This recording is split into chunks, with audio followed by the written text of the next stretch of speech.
Boa noite. Boa noite. O mundo se preocupa com o avanço das queimadas na Amazônia. O presidente da França e o secretário-geral da ONU se manifestam. Protestos se multiplicam nas redes sociais com a adesão de artistas e esportistas estrangeiros. O Instituto de Pesquisa Ambiental da Amazônia afirma que os focos de incêndio se dão em áreas de maior desmatamento. E ambientalistas rebatem um novo ataque sem provas do presidente Jair Bolsonaro a organizações não governamentais. Senadores levam ao governo o pedido de veto total à lei de abuso de autoridade. E a Polícia Federal prende 19 pessoas por fraudes no Porto de Santos. O Jornal Nacional começa agora. A preocupação com o avanço das queimadas na floresta amazônica ultrapassou as fronteiras nacionais para se tornar um dos temas de maior interesse do mundo. E o presidente Jair Bolsonaro voltou a motivar protestos de ambientalistas. Mais uma vez, sem apresentar provas, ele insistiu em responsabilizar organizações não governamentais pelos focos de incêndio que se multiplicam na região. Foi de novo na saída do Palácio da Alvorada logo pela manhã. O presidente Jair Bolsonaro voltou a acusar as ONGs pelas queimadas na Amazônia, novamente sem apresentar provas. As ONGs perderam dinheiro, com dinheiro que vinha da Noruega e da Alemanha para cá. Estão desempregados. Tem que fazer o quê? Tentar me derrubar. Tentar me derrubar, é o que sobra a eles, mais nada além disso. O presidente mencionou a existência de um vídeo. Uma das imagens, uma pessoa de carro, está queimando a rodovia do lado todinho. O fogo exatamente da mesma altura. Dá para reparar o fogo da mesma altura, 1 quilômetro. Típico de queimadas feito como? Um cara com uma bicicleta ou motocicleta, uma vara, uma câmara queimando, pingando aquilo na beira da pista. Típico desse aí. Nós pedimos esse vídeo para o Ministério do Meio Ambiente, que não deu resposta.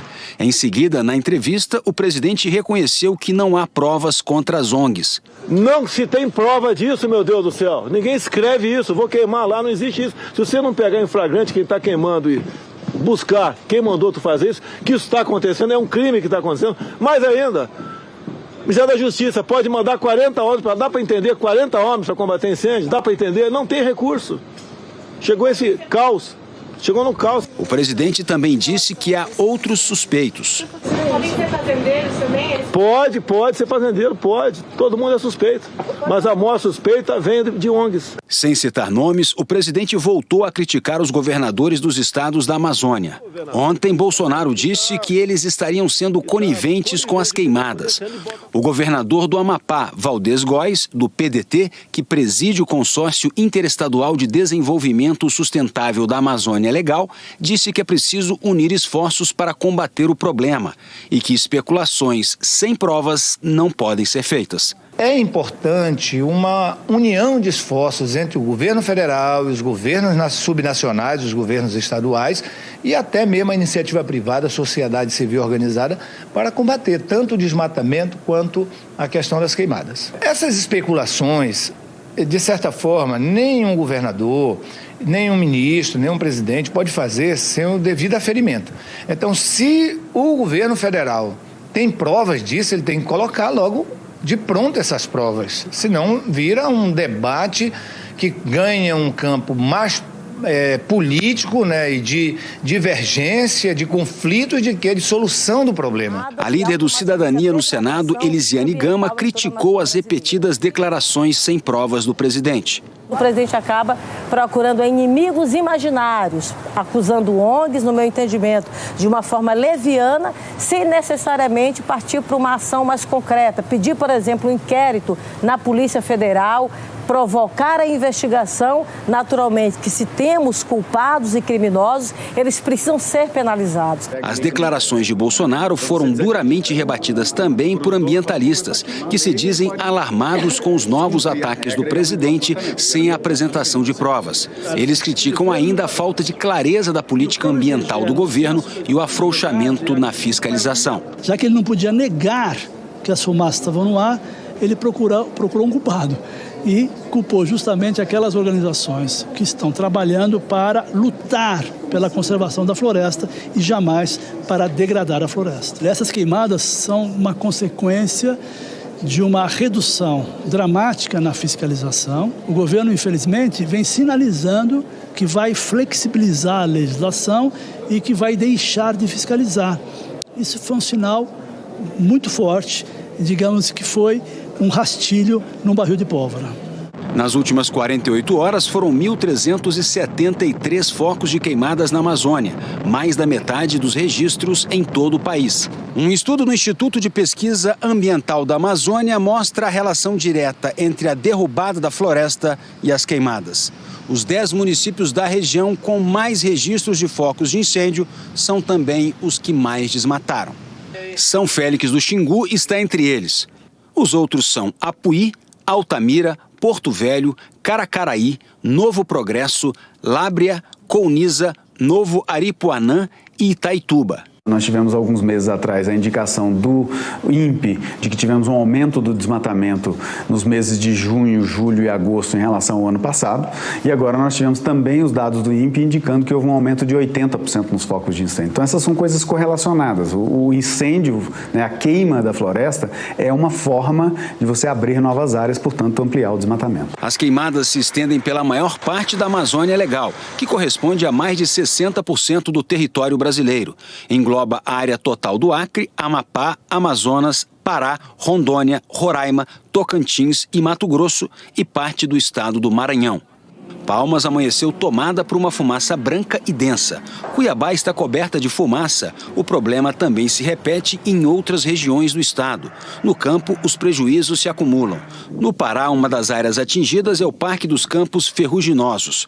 O incêndio começou numa fazenda e chegou ao parque. Esse céu da capital do Acre, Rio Branco, costuma ser azul, mas nos últimos dias está cinza.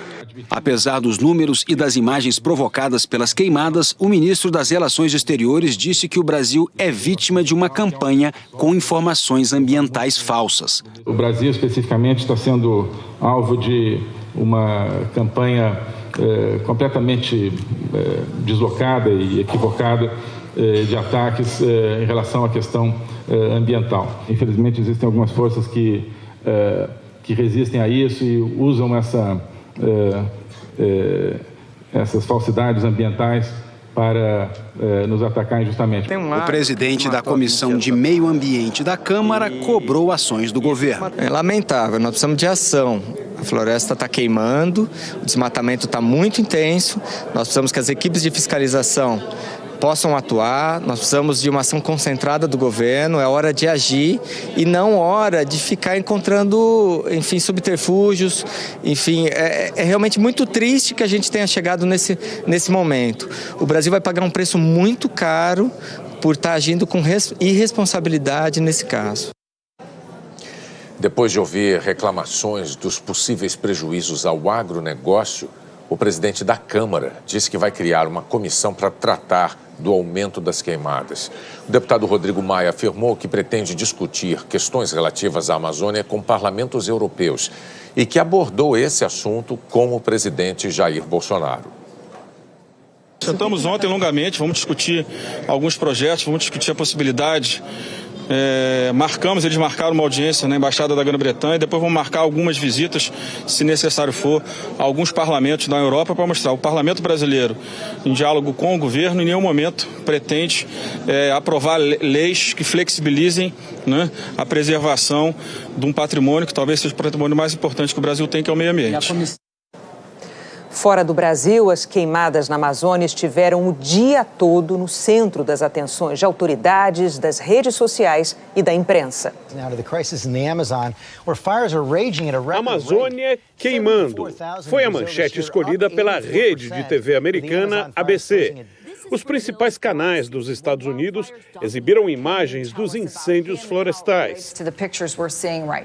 O jornal The Washington Post alertou que os incêndios na Amazônia podem acelerar o aquecimento global e causar danos permanentes ao berço da biodiversidade.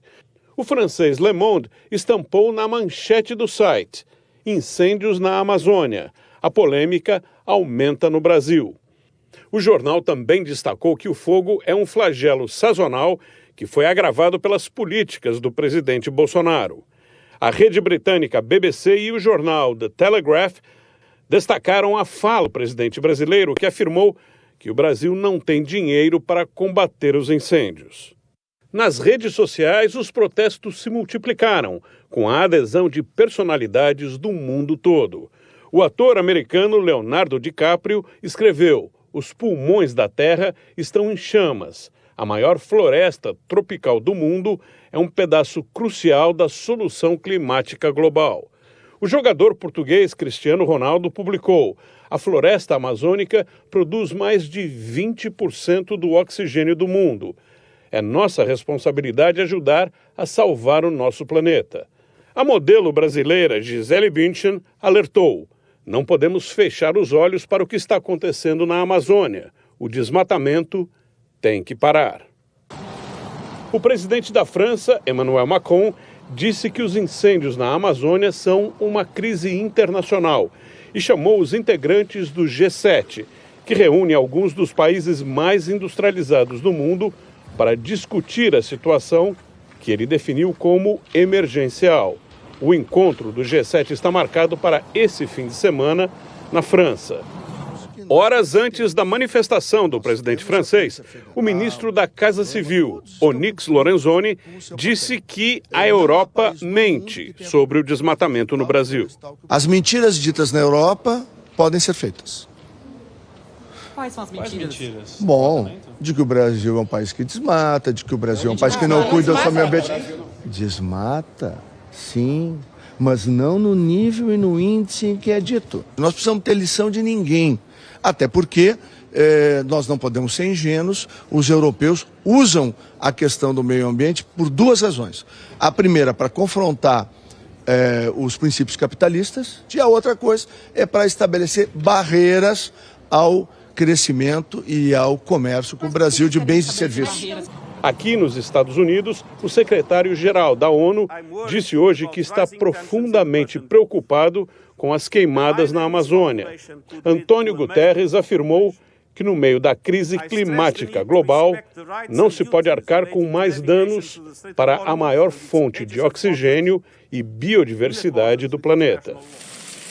A Organização Meteorológica Mundial, que é ligada à ONU, também alertou para o impacto dos incêndios florestais nas mudanças climáticas e defendeu a utilização dos sistemas de monitoramento por satélites para orientar ações contra as queimadas, como os satélites da Agência Espacial Americana, que produzem imagens de toda a superfície da Terra.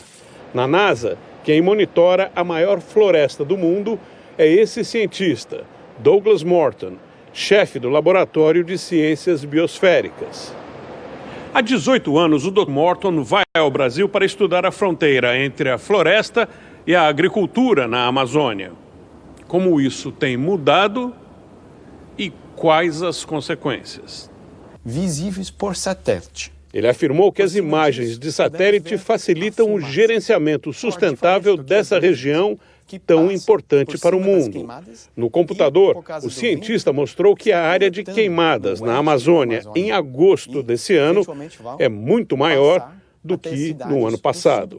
Que hoje em dia existe uma nova pressão pela expansão agrícola nas regiões da Amazônia que não tinha nos anos anteriores. A concentração de queimadas no estado de Amazonas, por exemplo, é maior do que nós vimos nos últimos 20 anos. O pesquisador lembrou ainda que as queimadas prejudicam a qualidade do ar em todo o país. A qualidade do ar no Acre, nesses dias, tem um grande efeito das queimadas no resto da Amazônia. Mas a mesma fumaça passa no estado do Acre e passa por sul do país. Em rede social, agora à noite, o presidente Jair Bolsonaro disse que lamenta que o presidente francês Emmanuel Macron instrumentalize uma questão interna do Brasil e de outros países amazônicos para ganhos políticos pessoais. Segundo Bolsonaro, o tom sensacionalista com que Macron se refere à Amazônia não contribui para a solução do problema.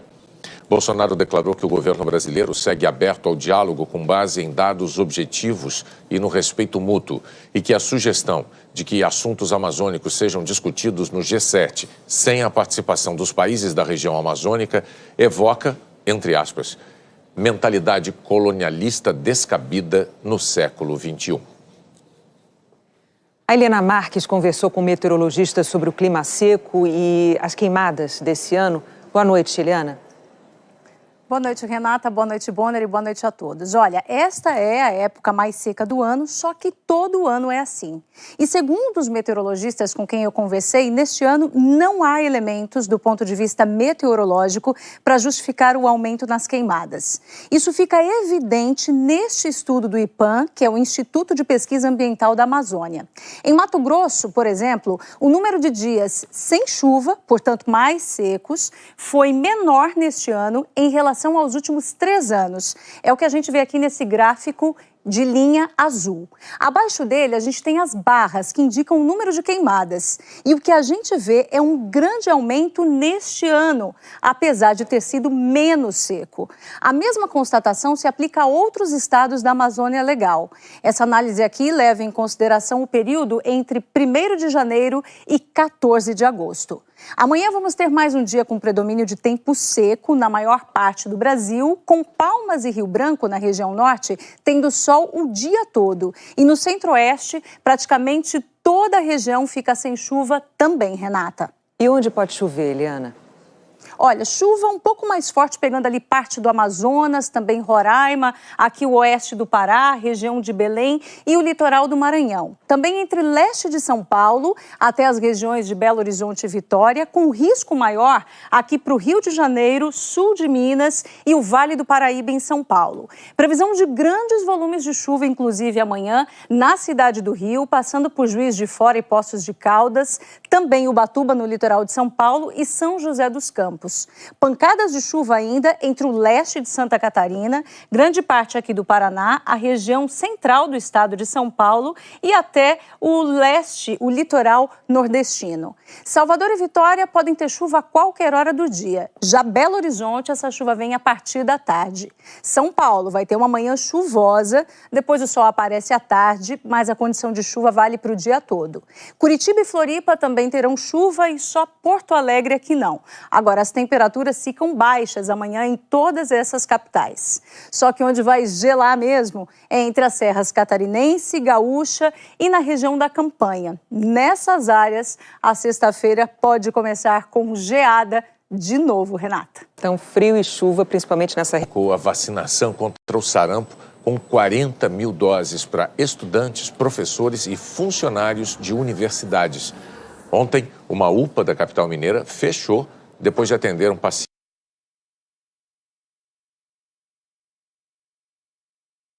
Doença. Hoje começou a valer em todo o Brasil a determinação do Ministério da Saúde para que bebês de 6 a 11 meses tomem uma dose extra da vacina contra o sarampo. A seguir, os detalhes da medida provisória que diminui a burocracia. E o novo comando no órgão de combate a fraudes financeiras. A arrecadação de contribuições e de impostos federais cresceu quase 3% em julho em relação ao mesmo período do ano passado. Foi o melhor resultado para um mês de julho nos últimos 8 anos. Alguns setores, como o de serviços, estão com mais demanda e isso tem um efeito positivo na arrecadação do governo. Mas a base de comparação também foi menor, porque nessa mesma época, no ano passado, a economia ainda sentia as consequências da greve dos caminhoneiros. O órgão responsável pelo combate a crimes de lavagem de dinheiro ganhou hoje um novo comandante. A cerimônia foi a portas fechadas e formalizou Ricardo Leal no comando da Unidade de Inteligência Financeira, ligada ao Banco Central e que substituiu o extinto COAF, Conselho de Controle de Atividades Financeiras.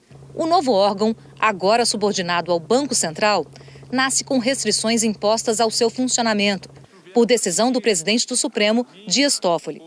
De acordo com a decisão, a Unidade de Inteligência Financeira só poderá compartilhar informações detalhadas sobre movimentações suspeitas se tiver autorização judicial. Leal é servidor aposentado do Banco Central e estava no cargo de diretor de supervisão do COAF. Já foi conselheiro do Banco Central no COAF e também secretário executivo do Conselho. Foi nomeado pelo presidente do Banco Central, Roberto Campos.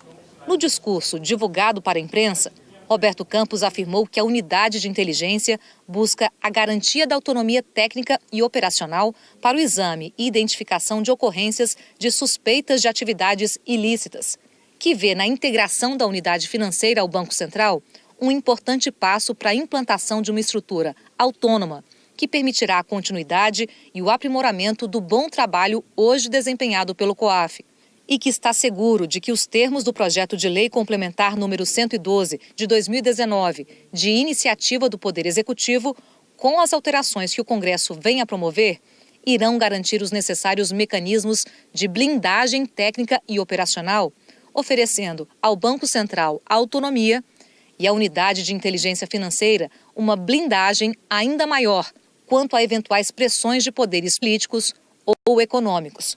Esse projeto de lei trata da autonomia do Banco Central. A extinção do COAF e a transferência do Conselho do Ministério da Economia para o Banco Central ocorreram depois da insatisfação do presidente Jair Bolsonaro com críticas feitas pelo ex-presidente do COAF, Roberto Leonel, à suspensão das investigações que usam dados detalhados do COAF sem autorização da Justiça.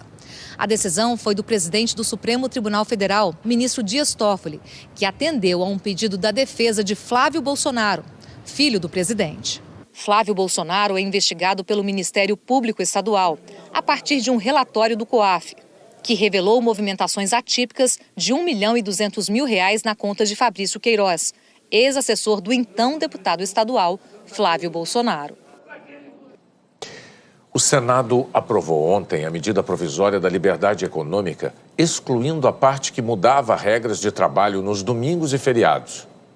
Os senadores fecharam um acordo e, numa votação simbólica, excluíram do texto o ponto que tratava do trabalho aos domingos e feriados. A maioria dos senadores entendeu que era um jabuti, um ponto estranho, sem relação com a medida provisória da liberdade econômica. O texto aprovado na Câmara liberava o trabalho aos domingos e feriados a todos os trabalhadores. Mas, como no Senado o trecho ficou de fora, continua valendo o que está em vigor hoje. Acordos coletivos permitem o trabalho nesses dias a várias categorias, sempre com compensações. Na lei atual, as folgas semanais são preferencialmente aos domingos. E uma jurisprudência trabalhista prevê que pelo menos uma vez a cada 4 semanas a folga seja necessariamente no domingo. Quem trabalha num domingo ou feriado recebe o pagamento em dobro ou ganha uma folga durante a semana. A medida também autoriza o funcionamento das agências bancárias aos sábados, preservados os direitos trabalhistas. A MP acaba com a necessidade de alvarás para atividades de baixo risco, como pequenos comerciantes e prestadores de serviços. As novas carteiras de trabalho passam a ser digitais. O registro de entrada e saída no trabalho vai ser obrigatório apenas para empresas com mais de 20 funcionários. E o E-Social, o sistema que reúne os dados trabalhistas, fiscais e previdenciários dos trabalhadores, vai ser substituído por um sistema simplificado. A medida provisória da liberdade econômica segue agora para a sanção do presidente Jair Bolsonaro. O governo espera que a medida, que está em vigor desde abril, facilite os negócios, reduza a burocracia e estimule a geração de empregos. É um texto que vai gerar um impacto muito grande para a economia, mais de 3.700.000 empregos, mais de 7% no crescimento do PIB. São números importantes, necessários e que vão ajudar a retomada da economia no Brasil. A seguir, o STF proíbe a redução de salários de servidores, mesmo que seja para cumprir a lei de responsabilidade fiscal. Fraudes no Porto de Santos levam 19 suspeitos para a prisão. A Polícia Federal prendeu hoje 19 pessoas na investigação de corrupção no maior porto do Brasil. O homem apontado como chefe do esquema se apresentou na sede da Polícia Federal em São Paulo. Ao mesmo tempo, policiais fizeram buscas no apartamento dele em Guarujá, no litoral paulista. Segundo a investigação, o ex-deputado federal Marcelo Squacione, do PRB, é suspeito de nomear diretores da Codesp, a Companhia Docas de São Paulo, que administra o Porto de Santos, para manipular contratos. Em troca, recebia propina. Só de uma empresa, o ex-deputado ganhou cerca de R$ 1.600.000. À medida que ele assumiu o cargo de deputado, a pessoa foi inserida na Codesp, um dos empresários, ele voltou a receber o que a gente percebeu, e como já foi mencionado, R$60 mil mensais, o que perfazem mais de R$1 milhão num período que a gente conseguiu detectar apenas de uma das empresas. Ainda, de acordo com os procuradores, esse carro de luxo foi usado como parte do pagamento ao ex-deputado. A operação de hoje é desdobramento da Operação Tritão, que em outubro do ano passado levou o ex-presidente e diretores da Codesp para a cadeia. O empresário Mário Jorge Paladino, dono de uma empresa de informática que tinha contratos com a Codesp, fez delação premiada e deu detalhes sobre o esquema. Nesta fase, os investigadores se concentraram em descontrato da Codesp, dois de distância informática. Cobriram um prejuízo milionário. O prejuízo estimado ele supera os R$100 milhões nessa fase das investigações. Todo o trabalho foi realizado em cooperação com a Controladoria Geral da União, o Ministério Público Federal e ainda com a nova direção da Codesp. A Justiça decretou a prisão temporária de 21 pessoas e autorizou 24 mandados de busca e apreensão em São Paulo, no Rio de Janeiro e no Ceará. 2 pessoas estão foragidas. Uma delas é André Pinto Nogueira, assessor do ex-deputado Marcelo Squacione. Ele saiu de casa em São Paulo antes que os policiais chegassem e não foi mais encontrado. A atual diretoria da Codesp não quis comentar a operação de hoje. Numa nota, declarou que está contribuindo com as investigações que rompeu contratos irregulares e que implementou ações pautadas em transparência. A defesa do ex-deputado federal Marcelo Squacione pediu a revogação da prisão e afirmou que ele sempre esteve à disposição da Justiça, inclusive quando tinha foro privilegiado. A maioria dos ministros do Supremo Tribunal Federal decidiu proibir que estados e municípios reduzam a jornada de trabalho e o salário dos servidores como forma de cumprir a Lei de Responsabilidade Fiscal. A Lei de Responsabilidade Fiscal está em vigor desde o ano 2000. O texto estabelece regras para que governantes equilibrem as contas e tenham responsabilidade com os cofres públicos. 27 pontos da lei foram questionados em 8 ações no Supremo Tribunal Federal. O principal debate entre os ministros foi sobre o artigo que permite a redução temporária da jornada de trabalho e, em consequência, a diminuição do salário do funcionário público quando o Estado ou município superar o limite de 60% da receita com pagamento com pessoal. O ministro Alexandre de Moraes, relator das ações, votou para autorizar a redução temporária da jornada e do salário. No entendimento do ministro, essa é uma forma de garantir que o trabalhador não perca definitivamente o cargo. Imaginem 100, 200, 500 servidores públicos estáveis demitidos a ganhar uma indenização, sem emprego, e depois de 4 anos verificando que os seus cargos vão ser providos por outras pessoas.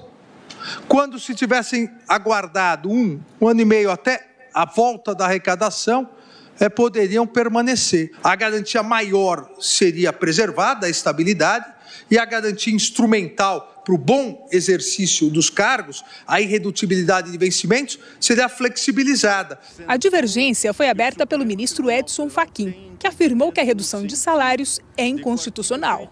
Entendo, com o devido respeito, que não cabe flexibilizar mandamento constitucional para gerar alternativas menos onerosas do ponto de vista político aos líderes públicos devidamente eleitos para tomar, inclusive, decisões difíceis. Outros 5 ministros seguiram o mesmo entendimento de Edson Fachin e votaram para proibir que o poder público possa reduzir a jornada e o salário dos servidores como forma de garantir o cumprimento do limite de gastos com folha de pagamento.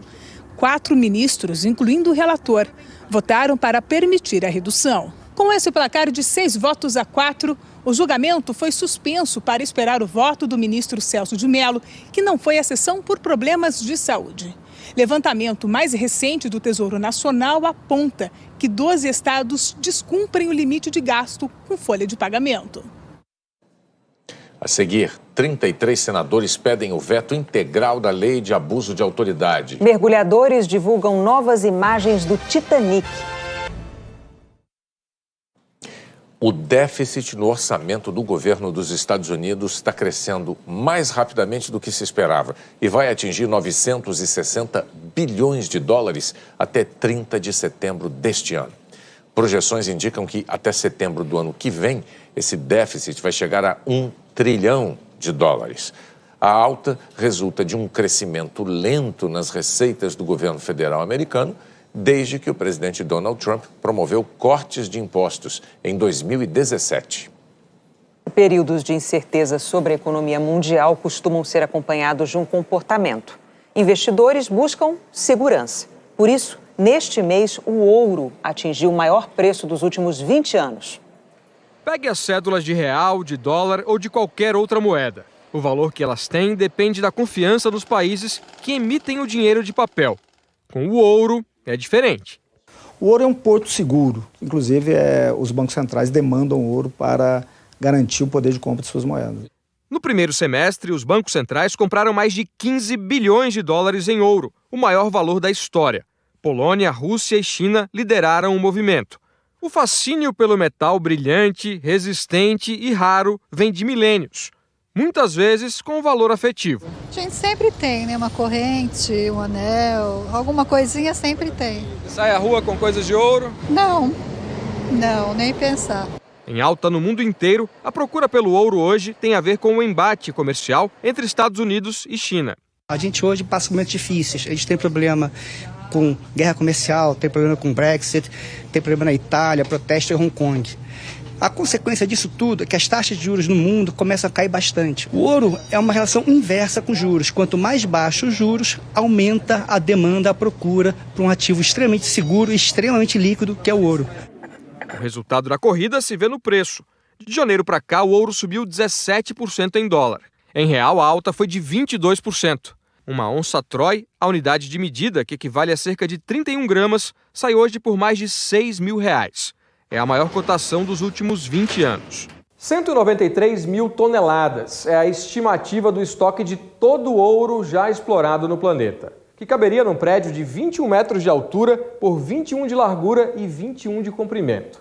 Por ano, a produção mundial é de cerca de 3 mil toneladas. Quase metade vai para a produção de joias. E cerca de 20% é investimento. Barra essa de quem compra apostando na valorização. Prevendo os percalços na economia, Tânia fez investimentos em ouro no ano passado. Geralmente, quando o ouro sobe é porque tem um risco muito alto no mercado, no mundo, enfim. Entre os consumidores, o preço do ouro tirou um pouco do brilho da compra. Nessa joalheria, o reajuste médio foi de 15% no mês passado. Matheus queria uma aliança de ouro para comemorar o aniversário de namoro com Érica. Mas pensou melhor, trocou de cor e levou a de prata. Para ter uma ideia, que tem um pouco de ouro, ela já fica o dobro, mais que o dobro. Noivado tem que ser de ouro, aí já se prepara. Você não abre mão? Não abro mão. A Procuradora-Geral da República pediu ao presidente Jair Bolsonaro que vete, pelo menos parcialmente, o projeto de lei de abuso de autoridade que foi aprovado pela Câmara. Já um grupo de senadores quer o veto total ao texto. Num único dia, o senador Oriovisto Guimarães, do Podemos, conseguiu o apoio de 33 senadores pedindo veto integral do texto sobre abuso de autoridade. O projeto, aprovado pela Câmara em votação simbólica, já tinha passado pelo Senado em 2017. Nós não participamos disso, foi em 2017, não foi agora. Então, nós estamos oferecendo ao presidente Jair Bolsonaro nosso integral apoio para manter o veto dele a todas essas medidas. O líder do PSL no Senado também defendeu o veto. Nós não queremos que morra a Operação Lava Jato. Nós não queremos que policiais, juízes e promotores, auditores da Receita, trabalhem intimidados. O documento foi entregue ao ministro da Justiça, Sérgio Moro. Claro que ninguém concorda com qualquer espécie de abuso de autoridade, mas às vezes é uma questão de dosagem, não é? Então está sendo analisado, vai ser enviado e eu tenho certeza que o presidente deve tomar uma boa decisão sobre esse tema, considerando todos todas as questões envolvidas. Em pelo menos 5 capitais, mais manifestações contra o projeto de lei aprovado. No Fórum Criminal, em São Paulo, 19 associações estaduais e federais de juízes, procuradores, promotores, delegados, auditores e fiscais pediram também o veto integral por considerarem que o texto criminaliza ações de rotina e favorece a própria criminalidade. Em Fortaleza, a manifestação também foi no Fórum. A Associação Cearense de Magistrados considera o projeto um retrocesso. No Rio de Janeiro, os magistrados se reuniram em frente ao prédio da Justiça Federal, no centro da cidade. Manifestações contra o projeto de lei aprovado também em Salvador e Florianópolis. Pelo menos 10 associações de classe já assinaram um outro manifesto, feito pelo próprio líder do governo na Câmara, Major Vitor Hugo, do PSL. Mais de 50 deputados também pedem ao presidente Bolsonaro que vete 10 artigos. O deputado Major Vitor Hugo diz que os apoios são espontâneos e que ainda podem aumentar. Por isso, deixou para entregar o abaixo-assinado ao presidente Jair Bolsonaro na semana que vem. A ordem é tratar das eventuais distorções do texto sem causar melindres que possam atrapalhar as pautas de interesse do governo. Até porque o prazo do presidente termina no dia 5, mas nós procuramos nos ater aos 10 pontos nesse primeiro momento. No começo da noite, a Procuradora-Geral da República informou que pediu pessoalmente que o presidente Jair Bolsonaro vete o projeto de lei de abuso de autoridade ou parte dele. Raquel Dodge explicou que, ao coibir o abuso de autoridade, a lei não pode enfraquecer as instituições do sistema de justiça. Para a Procuradora-Geral, o texto aprovado pelos parlamentares prevê tipos penais abertos e imprecisos, o que pode intimidar magistrados, promotores, procuradores e delegados de polícia no desempenho de suas competências básicas. Desse modo, traz insegurança jurídica e pode afetar o combate a crimes como a corrupção e a lavagem de dinheiro. Mergulhadores capturaram imagens novas do navio Titanic a quase 4.000 metros de profundidade. As mais recentes eram de 14 anos atrás. Câmeras de alta resolução mostraram que o Titanic está se deteriorando pela ação de bactérias e do sal. A banheira do capitão, que aparecia na foto de 2003, já não existe mais. O navio afundou em 1912, depois de bater num iceberg na viagem à Inglaterra e os Estados Unidos. Mais de 1.500 pessoas morreram. A seguir, as quartas de final da Libertadores.